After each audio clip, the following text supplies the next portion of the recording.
माते कछु न बसाए। बोलिए प्रेम से श्री सद्गुरु महाराज की जय। श्री सद्गुरु महाराज की जय। श्री सद्गुरु महाराज की जय।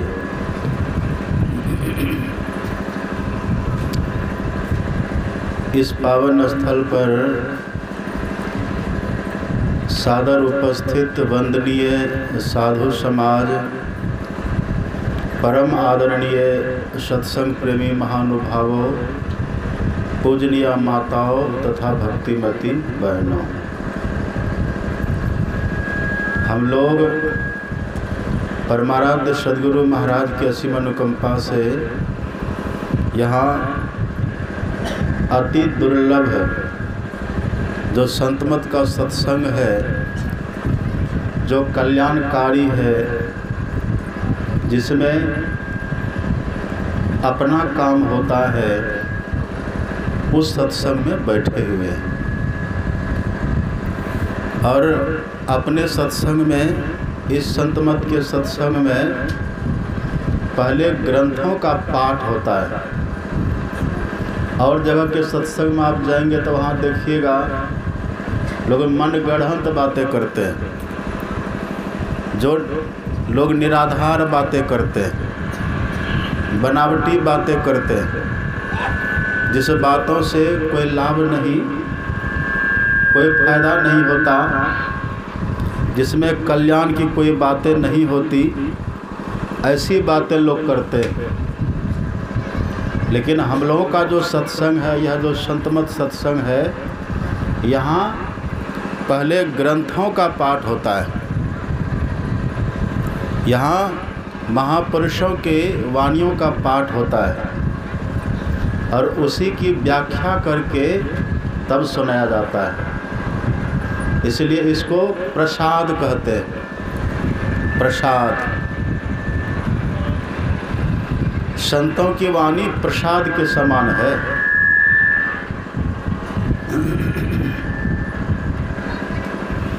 तो अभी जो आप लोगों ने पाठ सुना, रामचरितमानस का पाठ सुने, उसमें आपने सुना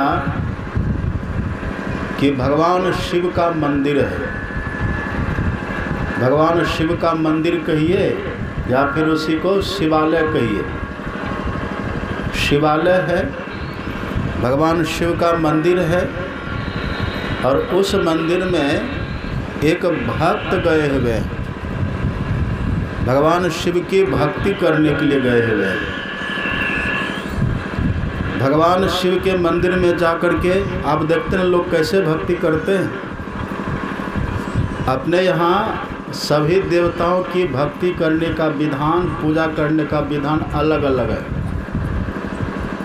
जो शंकर भगवान के मंदिर में जाते हैं पूजा करने, तो शंकर भगवान के मंदिर में लोग धतूरा लेकर के जाते हैं, भांग लेकर के जाते हैं, पानी लेकर के, गंगा जल लेकर के जाते हैं, और तब शंकर भगवान की पूजा करते हैं।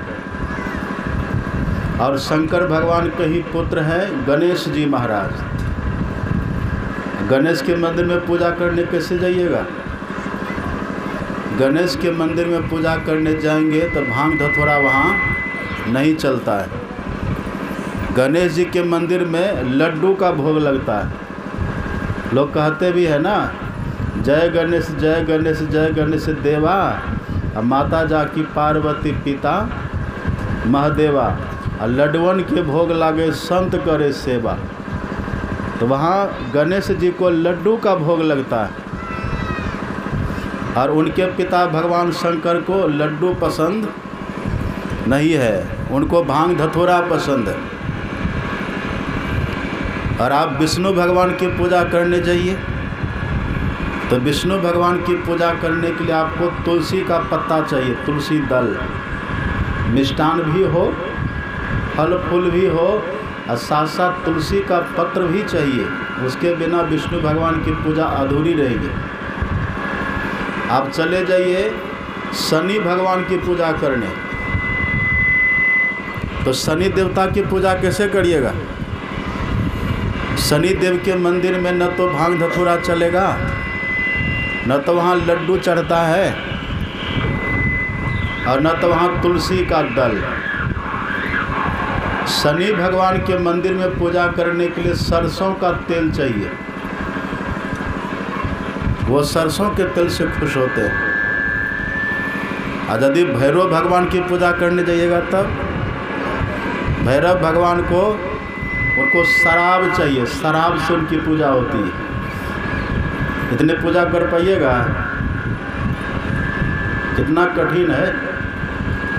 इन देवताओं की पूजा, अपने यहाँ 33 करोड़ देवता हैं।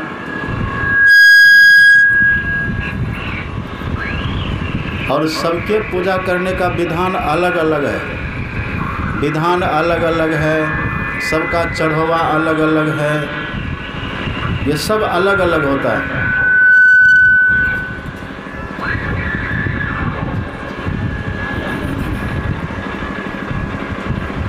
ये बच्चा ऑपरेटर है, ये बच्चा सब ऑपरेटर बन गया।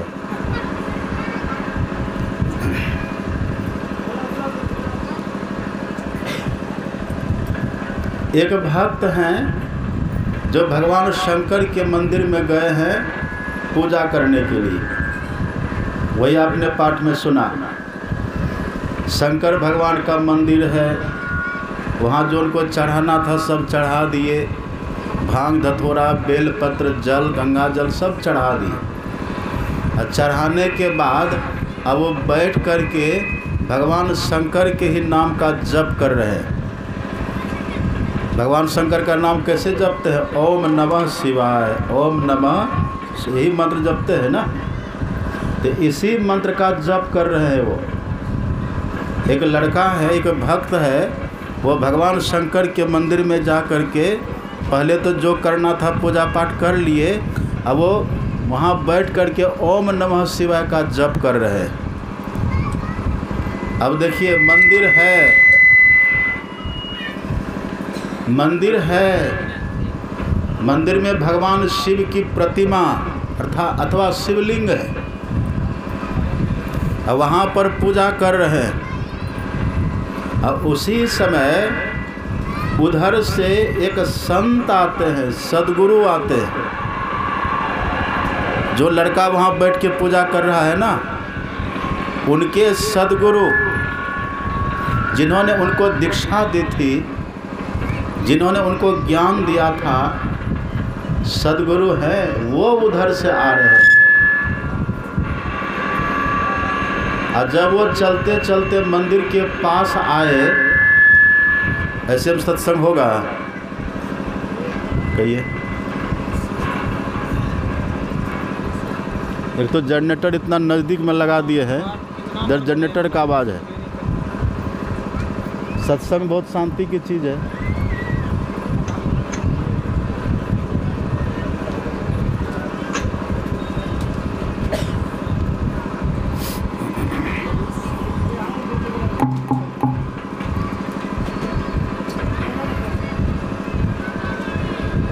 तो शिवालय में संत पधारते हैं। देखिए, एक होते हैं गुरु और एक होते हैं सद्गुरु। गुरु होते हैं जिनसे हमको कुछ भी ज्ञान मिला। कबीर साहब कहते हैं माता पिता भी गुरु हैं। प्रथम गुरु है माता पिता, पहला गुरु तो माता पिता ही होते हैं। तो माता पिता का भी सम्मान है, माता पिता भी गुरु होते हैं, और पढ़ाने लिखाने वाले भी गुरु होते हैं। किसी तरह का यदि किन्हीं से कोई ज्ञान हमको मिला है तो वो हमारे गुरु हो गए। हम किन्हीं से पढ़े, वह भी गुरु हो गए। एक बात किन्हीं से हम सीख लिए, वह भी गुरु हो गए। ये तो गुरु है। ये कोई कंठी हमको बांध देते हैं, वह भी गुरु हो जाते हैं। कोई किसी का कान फूंक देते हैं, वह भी गुरु हो जाते हैं। कान फूंकने वाले गुरु होते हैं, कंठी बांधने वाले गुरु होते हैं। यहाँ तक अपने यहाँ नाम रखने वाले भी गुरु होते हैं। कोई किसी का नाम रख दिया तो वह भी गुरु होते हैं। ये बहुत तरह के गुरु होते हैं, लेकिन एक होते हैं सद्गुरु। सद्गुरु किनको कहते हैं? सद्गुरु कहते हैं गुरु में जब सद लग जाता है तब होता है सद्गुरु। और सद किसको कहते हैं? सद का मतलब होता है सत, और सत का अर्थ होता है परमात्मा, ईश्वर। जो गुरु ईश्वर को पा लेते हैं, जो गुरु परमात्मा का दर्शन कर लेते हैं,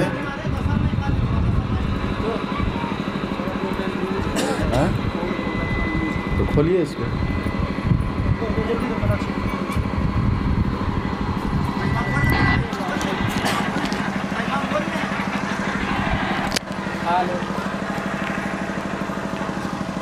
करकाटा हेलो हेलो रुक जाओ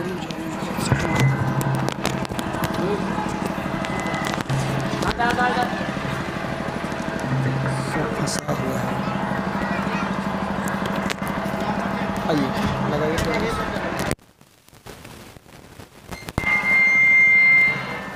एकदम बढ़िया बनाइए ये चूचा ऐसे प्रवचन होगा।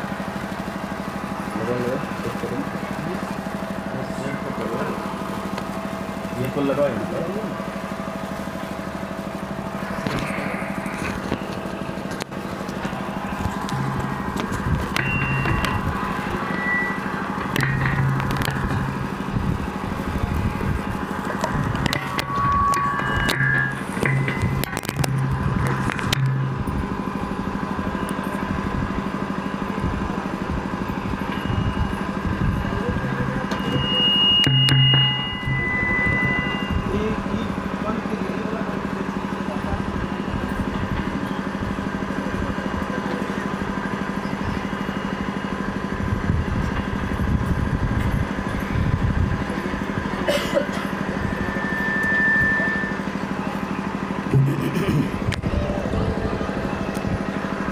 देखो चेक करो ना।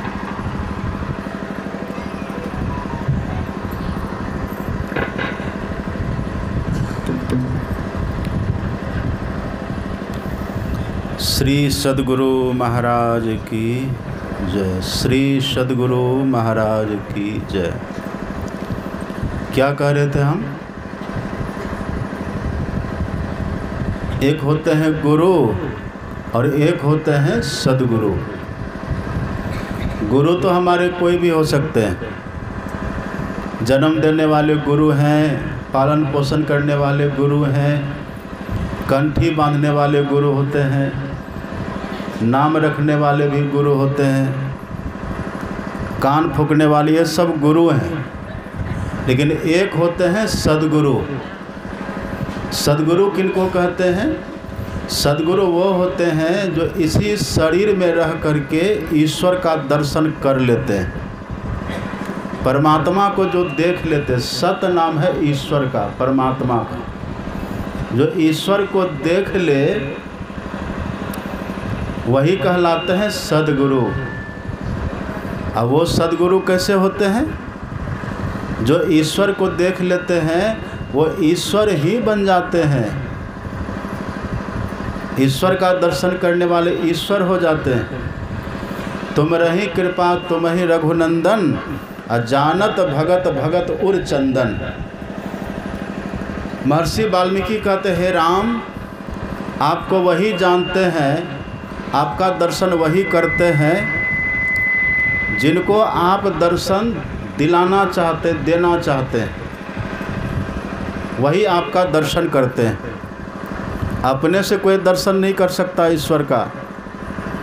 जिनको ईश्वर चाहते कि ये हमारा दर्शन करे, ये हमको देखे, वही ईश्वर का दर्शन करते हैं। और यदि कर लिए तो क्या होगा? तब महर्षि वाल्मीकि कहते हैं, सोई जानई जेहि देहु जनाई, और जानत तुम ही हो जाई। वो ईश्वर को जानने वाला ईश्वर ही हो जाता है। आप देखिए, आप देखते ना बाहर में गंगा बहती रहती, गंगा नदी। गंगा नदी को जाकर के देखिए, उसका रूप है, उसका रंग है, गंगा नदी का आकार है, उसका नाम भी है। और वही गंगा जब जाकर के समुद्र में मिल जाती है तो उसका अपना नाम रहता है, अपना नाम ख़त्म हो जाता है, अपना उसका रूप ख़त्म हो जाता है। जैसे गंगा समुद्र से जाकर के मिलती है तो गंगा का सब कुछ अपना ख़त्म हो जाता है, नाम भी ख़त्म, उसका रूप भी ख़त्म, उसका आकार प्रकार सब ख़त्म हो जाता है। और गंगा से समुद्र से मिलकर के गंगा समुद्र ही हो जाती है। ऐसे ही जो ईश्वर का दर्शन कर लेते हैं वो ईश्वर का दर्शन करने वाला ईश्वर ही हो जाते हैं। और जो ईश्वर का दर्शन कर लिए, अब जो इस शरीर में रहते हैं ना मानव तन में, तो वही कहलाते हैं सद्गुरु, वही सद्गुरु हैं। ऐसे सद्गुरु की बड़ी महिमा है। तुलसीदास जी कहते हैं कि वही सद्गुरु आए हैं। कहाँ आए? जहाँ वो काकभुसुंडी जब शूद्र शरीर में थे, जब शूद्र शरीर में थे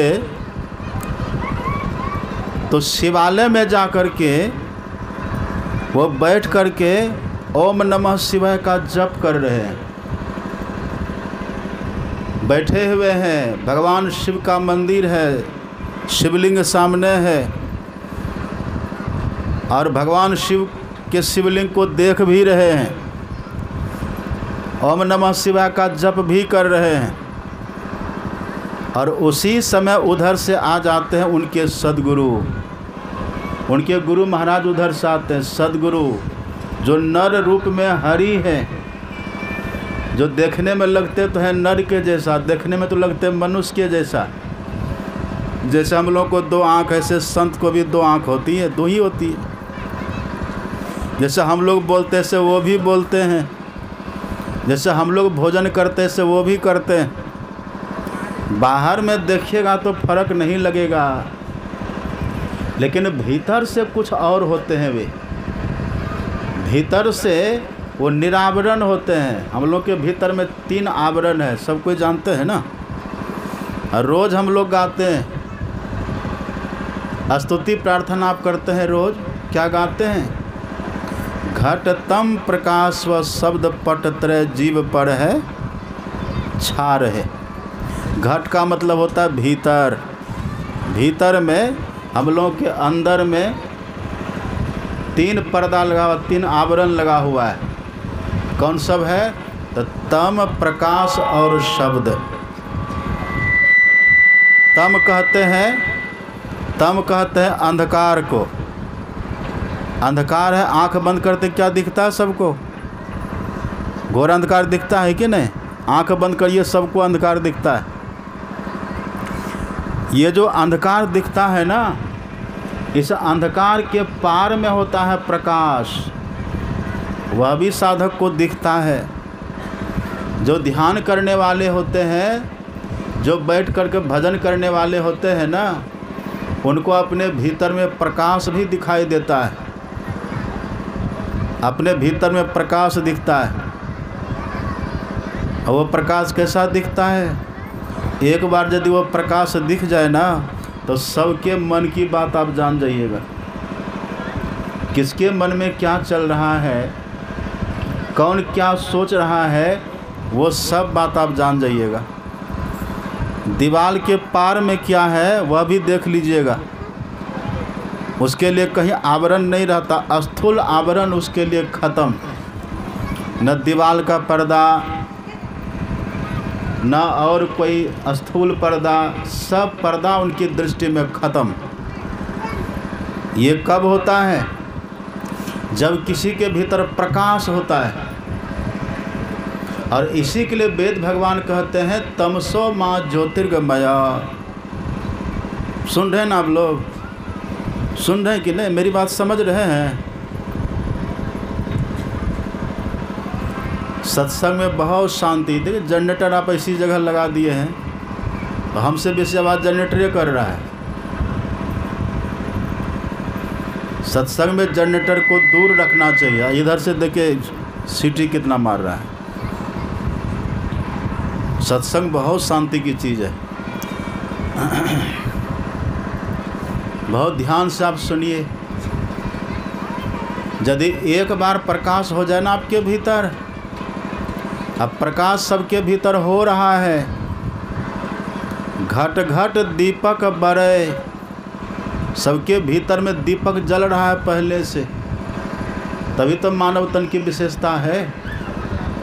ये मानव तन बड़ा अद्भुत है। ये घट घट दीपक बरे, लखै नहीं अंध है। और लखत लखत लखी परे, वो देखने में आता है। लेकिन हम लोग करते क्या हैं? इसके अंदर जो प्रकाश है, जिसके दर्शन से कटे जम का फंदा कटता है, वो हम देखने की कोशिश नहीं करते हैं। इसी को बाहर से सजाने में लगे रहते हैं। कभी कान में कुछ पहन लेते हैं, कभी नाक में पहनने में लगे रहते हैं, हाथ में पैर में, पूरे देह को सजाते रहते हैं। और देह के भीतर कितना चमत्कार है, इस बात को भूल जाते हैं। और देह के भीतर का मतलब क्या? पेट के भीतर। पेट के भीतर तो अतड़ी है, पेट के भीतर तो गंदगी है। भीतर कहने का मतलब क्या है? भीतर संत महापुरुष युक्ति बतलाते हैं, देखने की युक्ति संत बतलाते हैं। जो संतों की युक्ति जान कर के भीतर देखते हैं ना, तो भीतर में बहुत कुछ दिखलाई पड़ता है।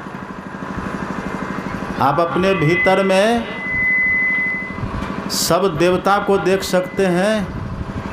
तभी तो देह को, इस मानव तल को मंदिर कहा गया है। The temple of living God, इस शरीर को कहते हैं ईश्वर के रहने का घर, मंदिर। हम लोग क्या गाते हैं रोज़? आरती में हम लोग गाते हैं, आरती तन मंदिर में कीजय। आरती तन मंदिर में, तन मतलब शरीर। शरीर हमारा मंदिर है, ये मंदिर है। तो आप देखिएगा भीतर में आपको सब देवता का दर्शन होगा। लेकिन अंधकार जब तक है तब तक नहीं होता। प्रकाश यदि किसी को हो जाए, उसको होता है। तो जो संत होते हैं ना, उनके भीतर अंधकार नहीं होता। और प्रकाश से भी वो परे चले जाते हैं। प्रकाश के परे में होता है शब्द, नाद, बहुत तरह का शब्द होता है सबके भीतर। सबके भीतर होता है। वो शब्द को भी पार कर जाते हैं। तीनों आवरण को जो पार कर जाए, वही कहलाते हैं सद्गुरु, वही होते हैं संत। और हम लोग कैसे हैं? हम लोग तीनों आवरण के भीतर में। देखने में संत हमारे जैसे लगेगा आपको। जैसे हम लोग खाते से संत भी खाते हैं, जैसे हम लोग बोलते से संत भी बोलते हैं। हम ही लोगों की तरह वह भी देखते हैं। लेकिन उनके भीतर में अंधकार भी खत्म, प्रकाश भी खत्म, शब्द भी खत्म, तीनों आवरण खत्म। और उनके भीतर एकमात्र परमात्मा होते हैं, ईश्वर होते हैं। वही जो संत होते हैं, वो चलता फिरता ईश्वर है। वही संत वहाँ आए। शिवालय है, भगवान शिव का मंदिर है। और वो काकभुसुंडी जो शूद्र देह में है, वो वहाँ भगवान शिव के शिवलिंग के सामने बैठ करके अब पूजा कर रहे हैं। सब इधर मेरी तरफ देखिए, मेरी तरफ देखिए, आँख खोल के बैठिए। अब बहुत सावधान होकर के सुनिए, बड़ा लाभ होगा आपको। वहाँ वो बैठा हुआ है, पूजा कर रहा है, ओम नमः शिवाय का जप कर रहा है। उधर से आ गए हैं सद्गुरु। अब मंदिर में पहले से भगवान शंकर हैं और मंदिर में भक्त भी हैं। अब वहाँ उधर से सद्गुरु संत आ गए। अब कहिए, जहाँ पर तीनों हों, जहाँ पर भगवान भी हो, जहाँ पर संत भी हो और कोई भक्त भी हो, तो तीनों में सबसे पहले किनको प्रणाम करिएगा? अब कहिए आप। भगवान शिव भी है वहाँ, भगवान शिव है और भक्त हैं, उधर से आ गए हैं सदगुरु। अब आप किनको प्रणाम करिएगा? अच्छा, पहले प्रणाम लोग करते हैं किनको?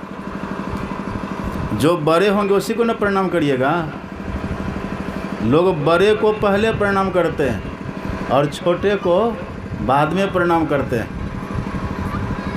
और यदि उल्टा पुल्टा कर दीजिएगा तब, यदि प्रणाम करने में आप उल्टा पुल्टा करिएगा ना तो दोनों नाराज़ हो जाएंगे। इसलिए प्रणाम करने वाले को बड़ा सावधान रहना पड़ता है। प्रणाम करने की भी कला होती है। जहाँ बहुत, जैसे मान लीजिए आपके घर में ही पिताजी हैं, दादाजी हैं, भाई है, माँ है, सब बैठे हुए हैं, तो आप घर में प्रणाम किसको करिएगा? पहले दादाजी को करिएगा ना, चूँकि पिता के भी पिता हैं, बड़े हैं, तो उनको ना प्रणाम करिएगा। और यदि पिताजी को प्रणाम कर लीजिए, दादाजी को प्रणाम नहीं करिएगा, तो न तो पिताजी खुश होंगे न तो दादाजी खुश होंगे। होंगे खुश? पिताजी कहते कैसा मेरा बेटा है, मेरे पिताजी का आदर नहीं करता है, अब मेरा आदर करता है। और दादाजी भी कहते कि मेरा पोता कैसा नालायक है, हम इनके दादा, इनके पिता के पिता, ये मेरा आदर नहीं करता, मुझे प्रणाम नहीं करता। तो प्रणाम करने में भी भेद है। आप जब जहाँ कई लोग बैठे हो ना, वहाँ देखिए श्रेष्ठ कौन है, उनको पहले करना चाहिए। अब यहाँ देखिए मंदिर है, मंदिर में भगवान शिव, अब भक्त भगवान शिव का, और वहीं पर सदगुरु संत पधार गए। अब किनको प्रणाम करिएगा? यही समस्या आई संत कबीर साहब के सामने। संत कबीर साहब कहीं थे तो एक बार उनके सामने उनके सदगुरु भी आए और गोविंद भी आए, मतलब भगवान भी आए। अब कबीर साहब के सामने दोनों खड़े हैं। अब कबीर साहब कहते किनको प्रणाम करें?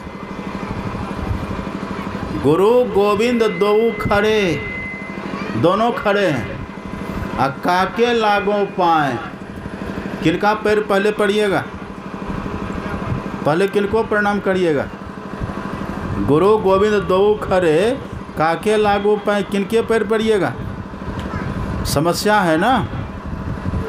तो यहाँ पर निर्णय करना होता है कि इस दोनों में बड़े कौन हैं, सबसे बड़े कौन हैं, सबसे श्रेष्ठ कौन होते हैं। अब कबीर साहब देखिए निर्णय देते हैं। कबीर साहब कहते हैं गुरु गोविंद दो खरे, काके लागो पाए। अब निर्णय देते हैं बलिहारी गुरु आपने, जिन गोविंद दिए बताएं। यदि गुरु नहीं होते तो भगवान को पहचानते? भगवान को नहीं पहचानते। आप याद करिए, जब तुलसीदास जी को हनुमान जी का दर्शन हुआ तो तुलसीदास जी ने हनुमान जी से कहा कि हमें राम भगवान का दर्शन कराइए।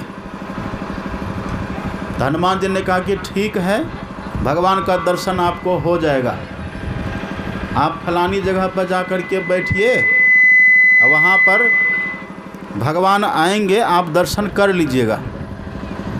तो तुलसीदास जी वहाँ गए, वहाँ जा कर के तुलसीदास जी बैठ गए। अब सोचते हैं कि भगवान आएंगे तब न दर्शन करेंगे।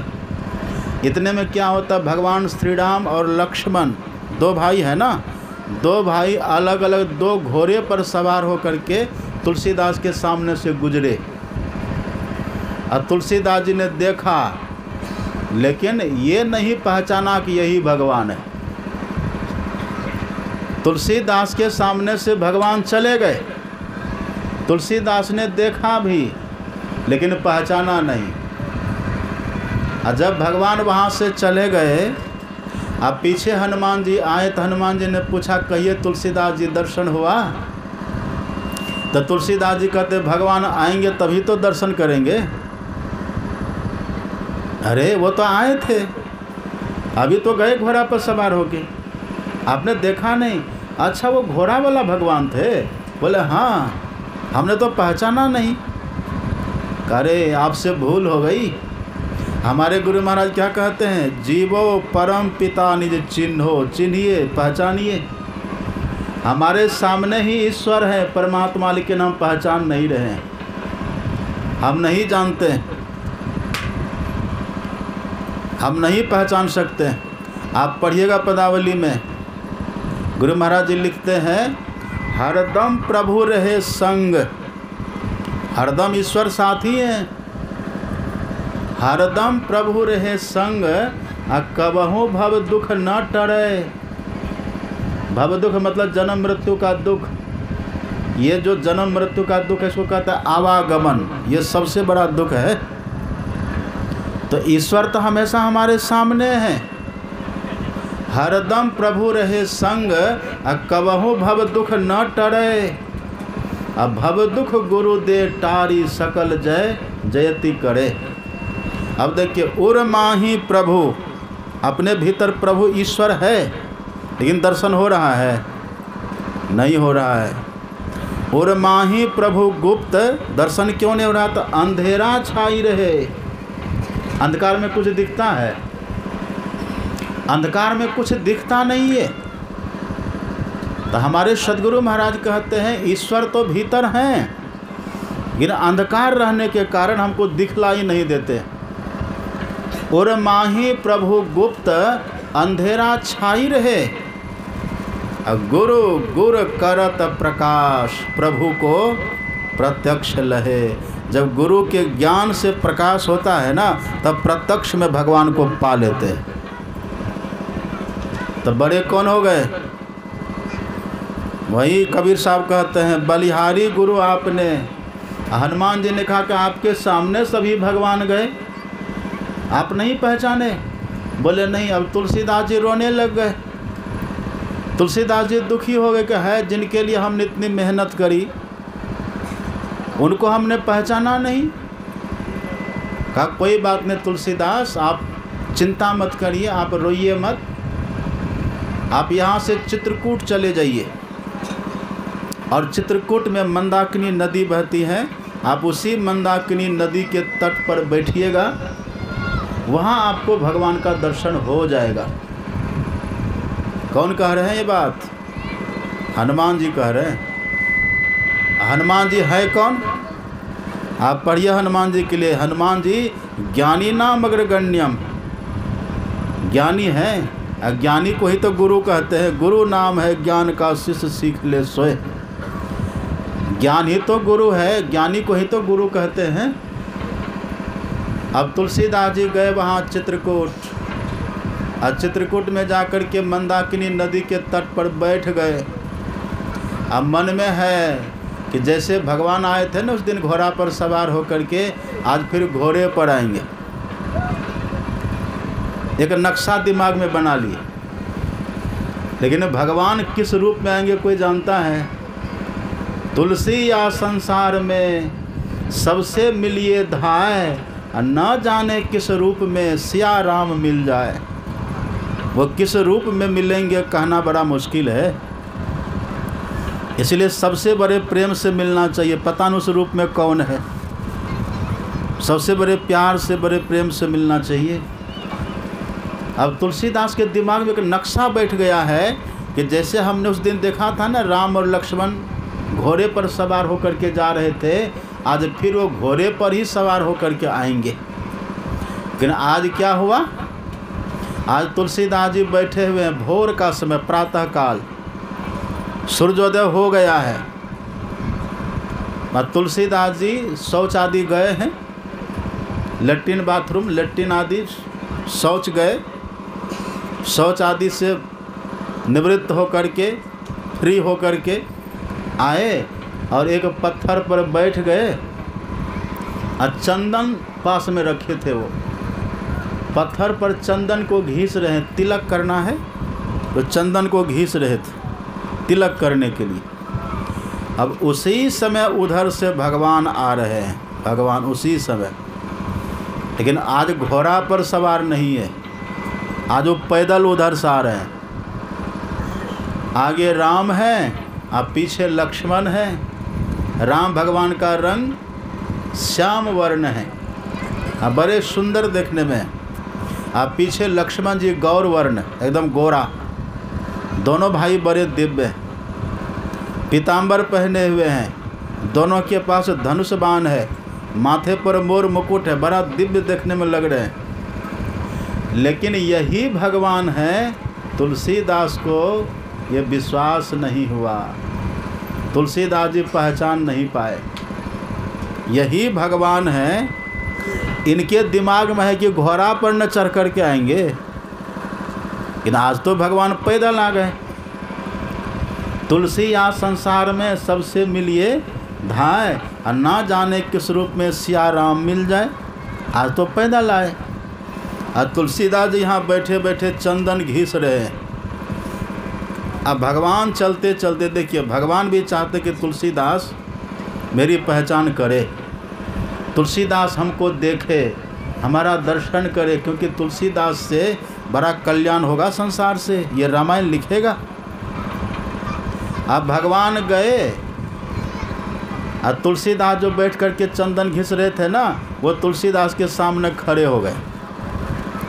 अब तुलसीदास जी देखते, कभी पैर को देखते हैं, कभी चेहरा को देखते हैं, कभी हाथ को देखते, अरे तो बड़ा सुंदर लगता है, ये तो बड़ा नील सरोरुह नीलमणि नील नीरधर श्याम, ये तो एकदम नीलमणि की तरह लगते हैं देखने में, सुंदर है, आकर्षक है, मनमोहक है। लेकिन यही भगवान है, वो पहचान नहीं सक रहे हैं। हनुमान जी दूर से देख रहे थे। अब हनुमान जी कहते हैं कि तुलसीदास लगता है कि फिर भटक जाएगा। एक बार तो इनके सामने घोड़ा पर सवार होकर के भगवान आए, ये देख भी लिया, पहचान नहीं सका। भगवान चले गए तो रोते थे, अब फिर ये रोएगा। अब देखिए हनुमान जी क्या करते हैं। इधर तुलसीदास के पास भगवान गए, और तुलसीदास जो चंदन घिस रहे थे ना, तो भगवान तुलसीदास के पास जाके खड़े हो गए, कहते बाबा क्या कर रहे हैं?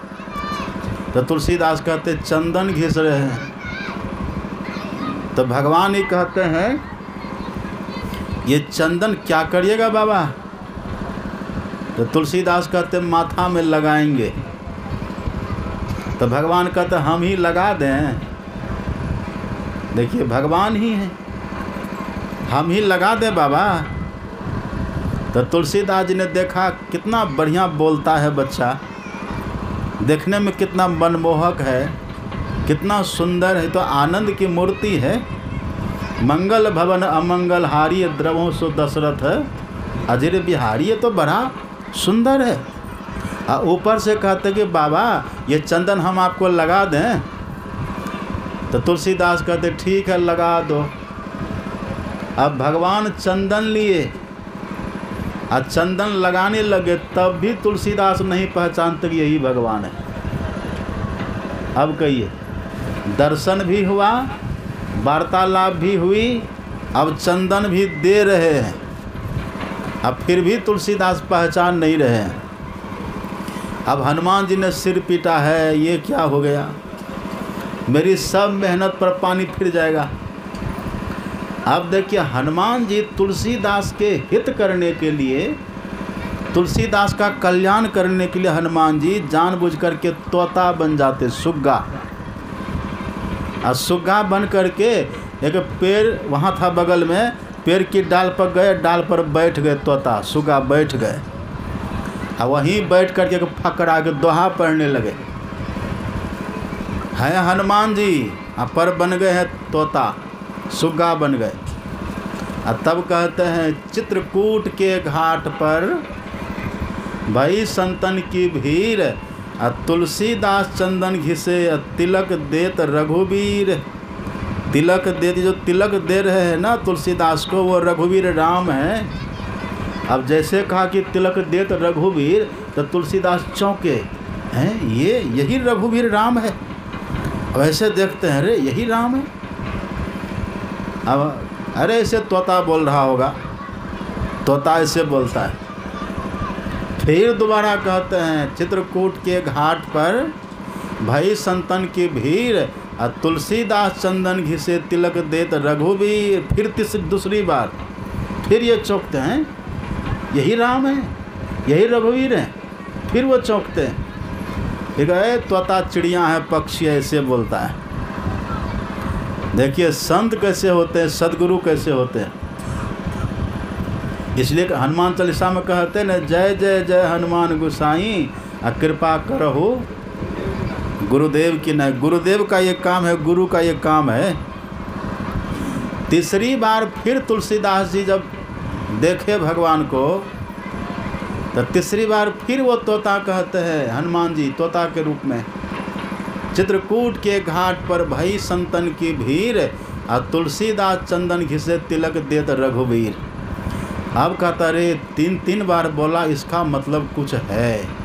अब जैसे आंख बंद किया तो भीतर भी देखता है वही खड़े, जो बाहर खड़े थे ना, आंख जैसे बंद किया तो भीतर भी देखता कि वही जो बाहर में वही भीतर भी है।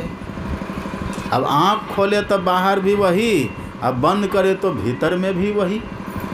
अब खोले तब भी उन्हीं का दर्शन, अब बंद करे तब भी उन्हीं का दर्शन।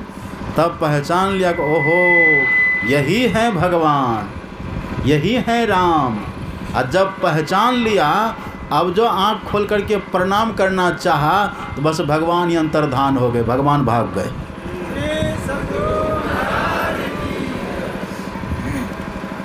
तब तुलसीदास जी कहते रे ये तोता नहीं था, ये हनुमान जी थे। और हनुमान जी गुरु बन करके मुझे मेरे भगवान का दर्शन करा दिए। अब फिर बाद में तुलसीदास जी जाते हैं नरहरि के पास, नरहरि को गुरु बना लेते हैं, और गुरु बना करके उनसे दीक्षा लेते हैं, और दीक्षा लेकर के फिर वो ध्यान करते हैं। और ध्यान जब किए तब भीतर में उनको परमात्मा का साक्षात दर्शन हुआ है। और तब वो लिखते हैं भजन, आप पढ़िएगा विनय पत्रिका, तब वो भजन लिखते हैं, एहिते मैं हरि ज्ञान गमायो, परिहरि हृदय कमल रघुनाथ ही। अरे ये रघुनाथ भगवान तो हमारे हृदय में ही थे। अब बाहर फिरत विकल्प है धायो, ये बाहर जहाँ जहाँ हम दौड़ते रहे, भटकते रहे, दुखी होते रहे, भगवान तो भीतर में ही थे। तो दिखा दिए ना गुरु। वही कबीर साहब कहते हैं, गुरु गोविंद दो खड़े, काके लागू पाए, किनको पैर लगिएगा, किनको पहले प्रणाम करिएगा। तब बलिहारी गुरु आपने जिन गोविंद दियो लखाएं। अगर हनुमान जी गुरु रूप में नहीं आते तो तुलसीदास पहचानते। इसलिए कबीर साहब कहते पहले प्रणाम करना चाहिए गुरु महाराज को। और एक बात देखिए, और यदि आप गुरु महाराज को प्रणाम कर लिए तो बड़ा अद्भुत है। जो गुरु महाराज को प्रणाम कर लिए, फिर उनको और किसी को प्रणाम करने की ज़रूरत भी नहीं पड़ती है। ये भी बड़ा अद्भुत है। क्यों ऐसा होता है? क्योंकि आप पढ़िएगा पदावली, हमारे सदगुरु महाराज जी लिखते हैं, देवी देव समस्त, देवी मतलब देवी भगवती, देवी या देव मतलब देवता 33 करोड़, देवी देव समस्त, पूर्ण ब्रह्म परम प्रभु गुरु में करें निवास, कहत हैं संत सबू। गुरु की पूजा कर लिए तो समझिए सबकी पूजा हो गई, कोई बाकी रहा? कोई बाकी नहीं रहा। और सबकी पूजा कर लीजिए, सबको प्रणाम कर लीजिए। और गुरु को प्रणाम नहीं करिए तो आपकी पूजा अधूरी रह गई। वही हुआ है शंकर भगवान के मंदिर में। वो युवक काकभूषुंडी जो पहले शूद्र देह में थे, वहाँ भगवान शंकर के सामने बैठे हैं, भगवान शंकर की पूजा कर रहे हैं, ओम नमः शिवाय का जप कर रहे हैं। उधर से आ गए सदगुरु महाराज। भक्ति हो रही है, प्रणाम हो रहा है और भजन भी हो रहा है, लेकिन गुरु का जो सम्मान नहीं किया, गुरु की जो पूजा उसने नहीं करी, गुरु को जो प्रणाम नहीं किया, इसी से भगवान शंकर नाराज हो गए। भगवान शंकर कुपित हो गए, क्रोध हो गया भगवान शंकर। देख रहे हैं। और भगवान शंकर बड़े मर्यादा पुरुषोत्तम है। भगवान शंकर को मर्यादा पसंद है। भगवान शंकर ने कहा कि तू ठाकुर सुहाती करता है, तू संत का अपमान करके मुझे खुश करना चाहता है, ये कैसे होगा? ये ठाकुर सुहाती से वो व्यक्ति खुश होते हैं जो कमज़ोर होते हैं। ठाकुर सुहाती से वो व्यक्ति खुश होते हैं जो अज्ञानी होते हैं, नादान होते हैं, अल्पज्ञानी होते हैं, कमज़ोर होते हैं, वो खुश होते हैं। जो सतपुरुष है, जो समर्थ है, वो ठाकुर सुहाती से खुश नहीं होते। उनके पास तो नियम है, उनके पास तो मर्यादा है। सब सुन रहे हैं कि नहीं बात? पंडाल में है कि नहीं सब? गौरी चक वाला हाथ उठाइए, गौरी चक वाला सब हाथ उठाइए। देखिए पुरुष, देखिए एक यहाँ एक है वहाँ। कितने लोग हैं गौरी चक में? अच्छा, बाहर के लोग हाथ उठाइए, लीजिए। सबको एक गांव पर, घघी लताम पर, कहाँ से लोग आकर के यहाँ सुन रहे। गौरी चक वाला देख के कान में तेल दे के सो रहे हैं। यहाँ इनके लिए इतना खर्च, इतनी परेशानी, इतना मेहनत, इतना धन खर्च, और सब अपने काम धंधा में लगे हैं। सत्संग का अपमान मत करिए। देख रहे हैं ना आप, बैद्यनाथ की धरती पर, देवघर की धरती पर हैं, और सब हमको पता है, सब जाके वहाँ फूल बेचते हैं। बहुत लोग इधर के फूल बेचते हैं, और धथोरा भी जाके बेचते हैं। वहाँ जाके भांग भी बेचते हैं।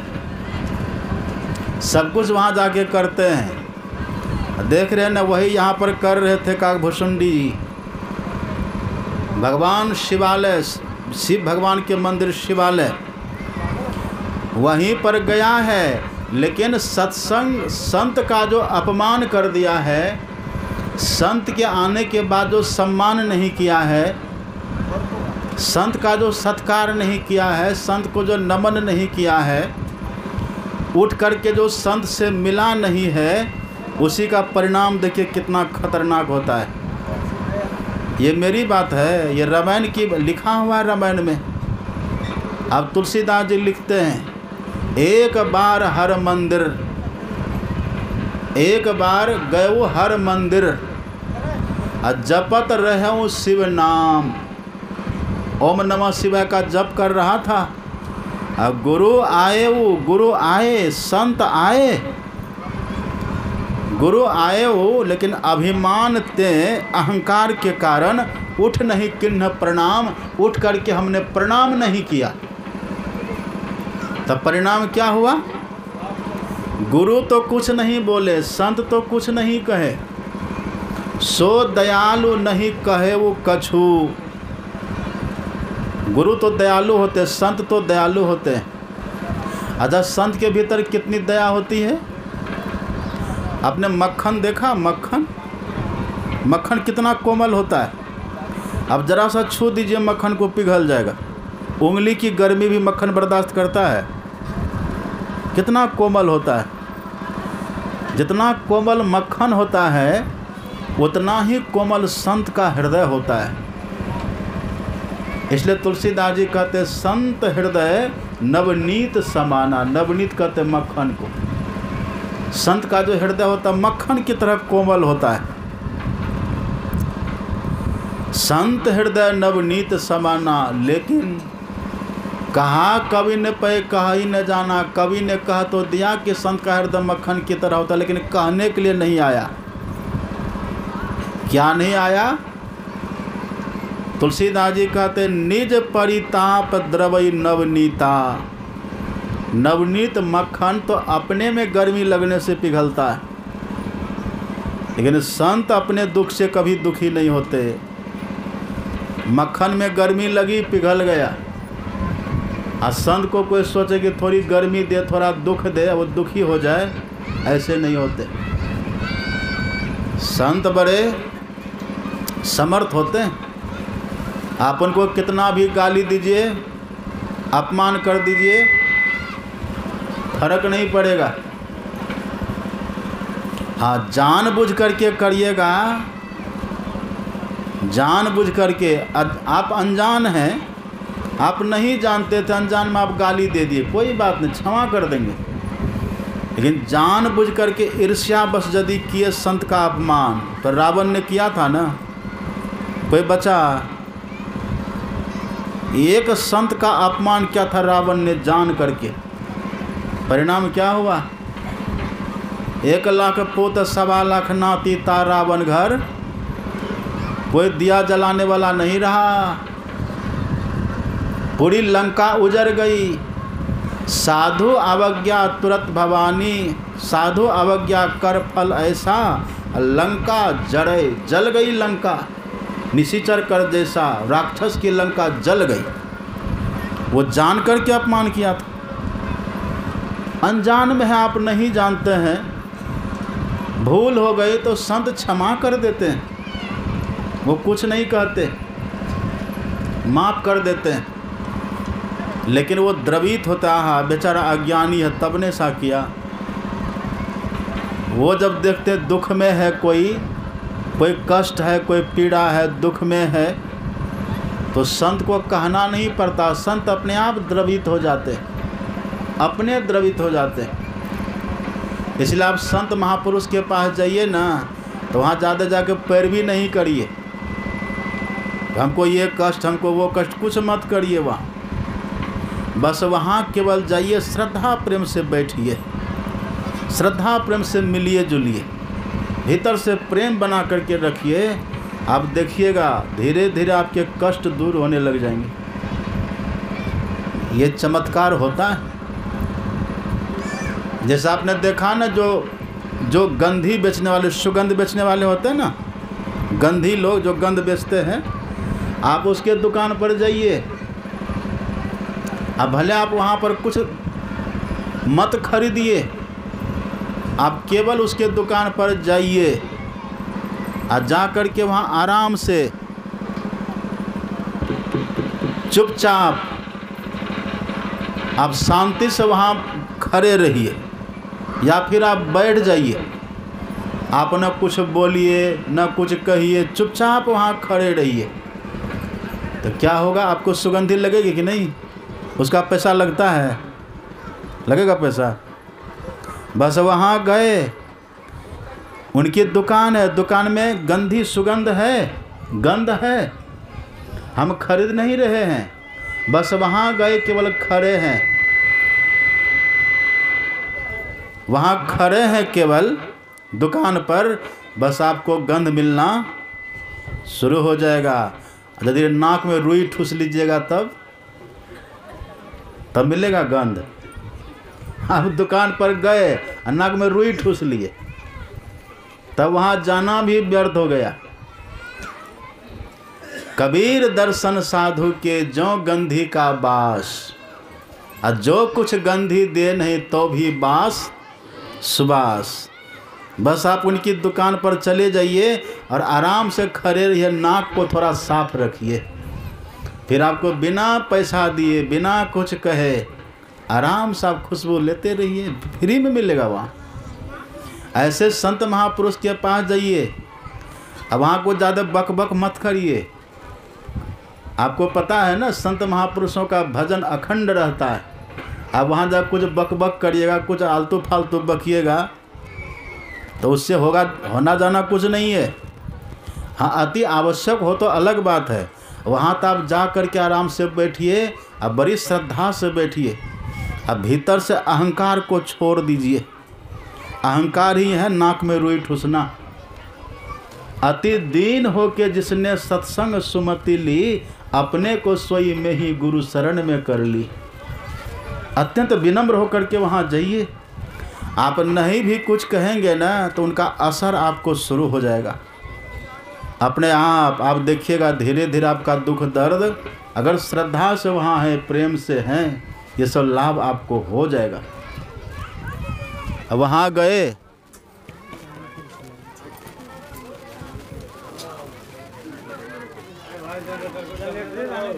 खत्म हो जाएगा।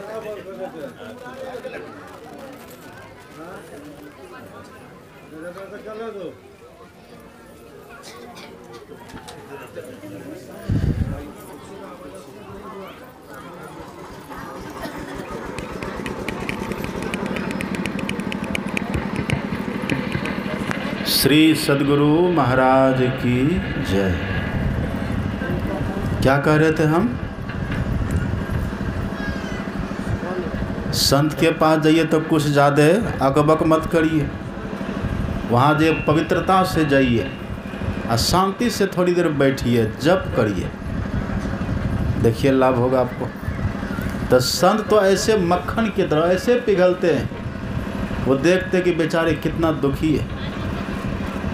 तो संत दूसरों के दुख को देख करके दुखी होते हैं और उनके दुख को दूर करते हैं, उनके दुख को मिटा देते हैं, उनको सुखी करते हैं। इसलिए संत का हृदय, वही यहाँ पर तुलसीदास जी कहते सो दयालु, बड़े दयालु थे गुरु। चलो बच्चा है, नहीं प्रणाम किया तो क्या फर्क पड़ता है, नहीं प्रणाम किया तो कोई बात नहीं। लेकिन भगवान शंकर ने देखा, भगवान शंकर ने देखा